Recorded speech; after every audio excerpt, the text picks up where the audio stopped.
It was a Tuesday. Not a special day, not a holiday, just an ordinary Tuesday that felt anything but ordinary. Sometimes it's the most regular days that hit the hardest, when you least expect it. I was in the bathtub, not relaxing, just hiding.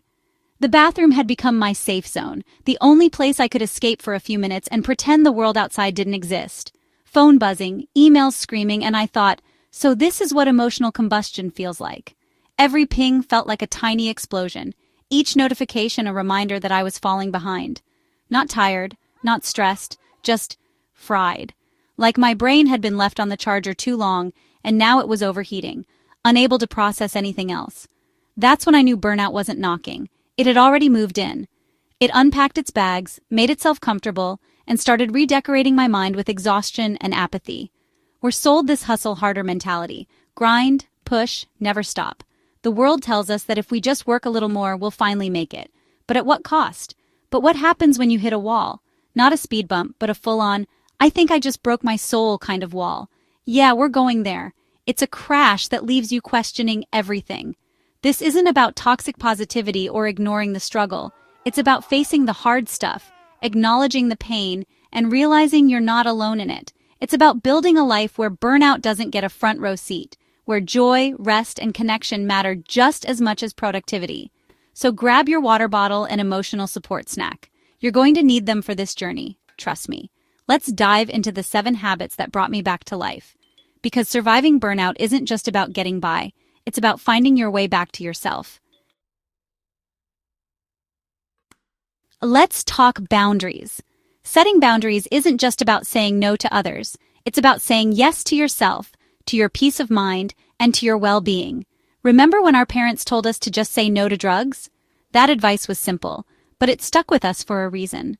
Well, now we can say no to way more. We can say no to things that don't serve us, to obligations that feel heavy, and to expectations that aren't ours to carry. We can say no to things that drain our energy and leave us feeling like a deflated balloon animal. It's okay to protect your time and your spirit. Every morning, I grab my journal and write down my no thanks list. It's a daily ritual that helps me stay focused on what truly matters. No thanks, checking emails before 10 a.m. No thanks, endless scrolling. No thanks, letting my phone dictate my mood before I've even had coffee. No thanks, replying to messages that could have been a carrier pigeon. No thanks, feeling guilty for not being instantly available. Declaring what you're not doing is liberating. It's like giving yourself permission to breathe, to rest, and to focus on what lights you up. When you set boundaries, you create space for joy, creativity, and real connection. Your energy is your most valuable resource. Guard it fiercely, and spend it on what truly matters to you. What's on your no thanks list? Drop it in the comments. Let's inspire each other to set boundaries and live more intentionally. Confession. When it comes to meditation, I'm honestly the worst meditator ever. I've tried all the apps, the breathing exercises, even the fancy cushions, but my mind just refuses to cooperate. Instead of finding inner peace, I usually end up thinking about my to-do list, or what I'm going to have for dinner. I once even fell asleep during a guided meditation that was supposed to help me focus. That's right. While everyone else was finding their center, I was off in dreamland, snoring quietly in the back of the room. But even though I'm pretty hopeless at traditional mindfulness, I still crave that sense of mental stillness and calm. That's where my favorite ritual comes in, something I like to call cloud time. Every afternoon I grab a soft blanket, head to the nearest park, and find a quiet spot to just lie down and stare up at the clouds drifting by overhead. No phone buzzing, no book to distract me, no endless scrolling. Just me, the open sky, and the gentle movement of the clouds above. It's honestly like free therapy with Mother Nature. There's something about the simplicity of it that makes all my worries feel lighter. And the best part? You don't need a park, a fancy app, or any special equipment. Just a few minutes and a willingness to pause. You can simply stare out the window, watch the leaves dance in the breeze, or listen to the birds singing outside. Whatever helps you disconnect from the noise and reconnect with yourself. Even just 5 minutes of cloud gazing or nature watching can do wonders for your soul, giving your mind a much-needed break. Plus, it's a great excuse to let your imagination run wild and work on your cloud animal identification skills. Who knows what shapes you'll spot next? Cleaning to combat burnout? Hear me out! Clutter isn't just physical, it's mental. The fastest way to declutter your mind is to declutter your space. Pick one tiny area, your desk, your sock drawer, that black hole corner. Set a timer for 5 minutes and tidy up. Revel in a slightly less chaotic environment. Even 5 minutes of tidying can work wonders on your mental state. Plus, you might finally find that missing sock. Raise your hand if you schedule every minute of your day. If you don't schedule time for fun, life becomes a never-ending to-do list. So I started scheduling nonsense like it was a life or death meeting.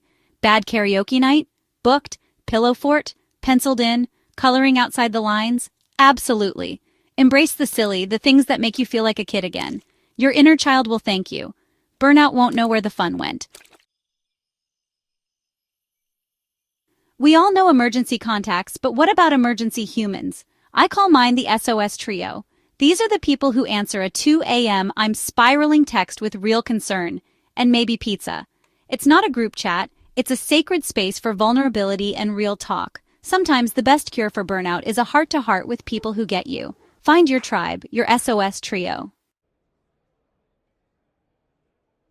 Real talk, good vibes only is a myth. Sadness, anger, frustration, they're all part of being human.